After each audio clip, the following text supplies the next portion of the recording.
ఇక fifth story చూద్దాం. Delhi CM రేఖా గుప్తాపై దాడి విషయంలో సంచలన విషయాలు వెలుగులోకి వచ్చాయి. దాడికి ఒక్కరోజు ముందు సీఎం నివాసం ముందు నిందితుడు రాజేష్ సకారియా రెక్కీ నిర్వహించినట్లుగా తెలుస్తోంది. సీఎం నివాసాన్ని వీడియో తీసినట్లు సీసీటీవీ దృశ్యాలు గుర్తించారు. జన్ సున్వాయ్ కార్యక్రమంలో అందరూ చూస్తుండగా సీఎం రేఖా గుప్తాపై రాజేష్ సకారియా దాడికి పాల్పడటం సంచలనం రేపింది. ఒక నిమిషం పాటు సీఎంపై రాజేష్ దాడి చేసినట్లు గుర్తించారు. సివిల్ లైన్స్లోని సీఎం రేఖా గుప్తా అధికారిక నివాసంలో జరిగిన ప్రజా దర్బార్ సందర్భంగా ప్రజలకు సమాధానాలు ఇస్తుండగా రాజేష్ ఒక్కసారిగా సీఎంపై దాడి చేయడానికి ప్రయత్నించాడు. పబ్లిక్ హియరింగ్ టైంలో ఒక వ్యక్తి ఏదో కంప్లైంట్ ఇస్తున్నట్లు వచ్చి ముఖ్యమంత్రి దగ్గరికి వచ్చి అకస్మాత్తుగా రాయి లాంటి వస్తువుతో ఆమెను కొట్టడానికి ట్రై చేశాడు. అంతేకాకుండా వెంటనే అసభ్యకరమైన భాషతో దూషిస్తూ ఆమెపై దాడికి తెగబడ్డాడు. జుట్టు పట్టి లాగడమే కాకుండా చెంపపై కూడా కొట్టాడు. ఈ దాడిలో సీఎం రేఖా గుప్తా తలపై భుజంపై గాయాలయ్యాయి.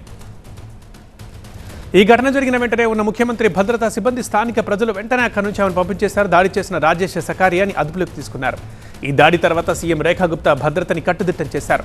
ఢిల్లీ సీఎంపై దాడిని బీజేపీ ఖండిస్తే భద్రతాలోపంపై ప్రశ్నిస్తోంది ప్రతిపక్షం. తగ్గ దేశ రాజధాని ఢిల్లీలో ముఖ్యమంత్రి రేఖా గుప్తాపై దాడి జరగడం తీవ్ర కలకలం రేపుతోంది.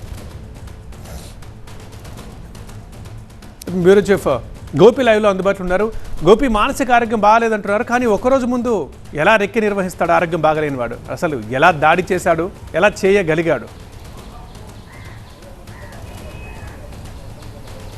ఎస్, ఢిల్లీ సీఎం రేఖా గుప్తాపై దాడి చేసిన వ్యక్తి రాజేష్ భాయ్ కిమ్జీభాయ్ సకారియాగా, ఇతను గుజరాత్ రాజ్కోట్కు సంబంధించిన 35 ఏళ్ల వ్యక్తిగా ఇతన్ని గుర్తించడం జరిగింది. ప్రస్తుతం అతన్ని అదుపులోకి తీసుకుని సివిల్ లైన్స్ పోలీసులు విచారిస్తున్నారు. భారతీయ న్యాయ సంహిత సెక్షన్ 109 కింద అటెంప్ట్ టు మర్డర్ కేసు కింద అరెస్ట్ చేసి ప్రస్తుతం ఢిల్లీ స్పెషల్ సెల్ పోలీసులు ముఖ్యమంత్రిపై దాడి కేసు ఘటనని ఇన్వెస్టిగేట్ చేస్తున్నారు. ఒకరోజు ముందుగానే ఈ సకారియా ఢిల్లీ సీఎం అధికారిక నివాసం civil lines north civil lines వద్ద ఉన్న ఆమె నివాసం వద్ద రెక్కీ నిర్వహించాడు.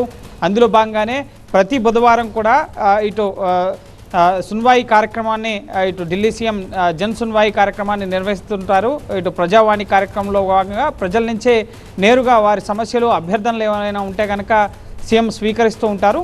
సో అందులో భాగంగా ఈరోజు కూడా అదే తరహా కార్యక్రమాన్ని చేపట్టిన సమయంలో ఒక్కసారిగా ఈ రాజేష్ భాయ్ ఇటు సీఎం పైన దాడి చేయడం, జుట్టు పట్టుకుని లాగడం, చెంపపై కొట్టడం సహా దురుసుగా ప్రవర్తించి దుర్భాషలాడుతూ, ముఖ్యంగా దుర్భాషలాడారని చెప్పి ప్రత్యక్ష సాక్షులు చెప్తున్నారు. సో ప్రస్తుతం సీసీ కెమెరా ఫుటేజీని పోలీసులు పరిశీలించడం జరిగింది. అయితే దీని వెనక ఏమన్నా రాజకీయ కుట్ర కోణాలు ఉన్నాయా, ఎవరు ఇతన్ని పంపించారు, లేక అతని మానసిక పరిస్థితి సరిగా లేదా, ముఖ్యంగా రాజ్కోట్ గుజరాత్లో ఆయన కుటుంబీకులను కూడా ప్రశ్నిస్తున్నారు. ఆయన జంతు ప్రేమికుడు అని చెప్పి, అలాగే ఇటీవల సుప్రీంకోర్టు ఢిల్లీలో స్ట్రీట్ డాగ్స్కి సంబంధించి షెల్టర్ హోమ్స్కి పంపించాలని చెప్పిన తర్వాత అతను కొంత ముఖ్యంగా చింతించడం జరిగిందని చెప్పి కుటుంబ సభ్యుల వర్షన్ ఉంది.